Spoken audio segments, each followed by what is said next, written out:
matutunghayan. Dito sa Buzz ng Bayan. Ang Buzz ng Bayan ngayong linggo, Gerald Anderson at Sara Geronimo. May lihim na nga ba ang relasyon? 2 weeks ago, sa pagharap ni Sara sa press sa isang event, inulan siya ng katanungan tungkol kay Gerald Anderson. Lalo pagdating sa regalong natanggap niya mula sa aktor. May gift din sa mga magulang. Ano?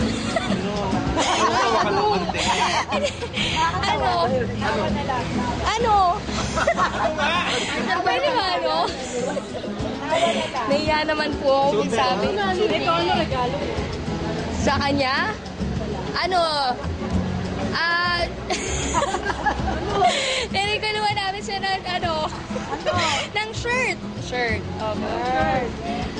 Shirt. Ano namin shirt? Si Mami pa namili nun. Nahihiya lang kasi po ako. Nabinigyan niya ako ng necklace. Wow! Necklace. Asan? Brilyante! Na-joke lang. Dahil dito, usap-usapan, may espesyal na namamagitan kina Sara at Gerald.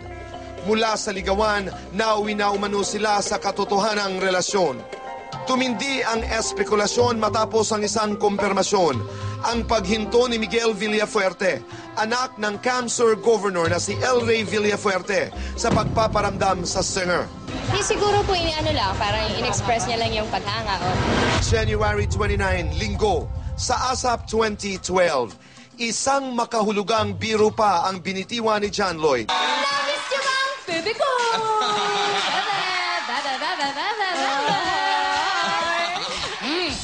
Baby ka dyan meron ka... Gigi. Anong Gigi? Gigi. Gege. Sino ba yan? At ang buzz na ikagugulat ng bayan. Ayon sa reliable source, di umano'y huling-huli nagbantay si Gerald sa dressing room ni Sara sa ASAP last Sunday. Dagdag pa ng source, si Mommy Divine daw ang nagtutulak sa anak na mapalapit kay Gerald. Ang katotohanan ayon kay Gerald at Sara. Hindi naman. Siyempre, kung magkaroon ako ng chance, sige. But, hindi kasi halos nga hindi kami nagkikita. Parang once lang kami nagkita ng isang araw lang. Nagte-text kami, kinakamusta ko siya. Gaano ka-special si Sara sa'yo? Sobrang special at sobrang bait niya talaga.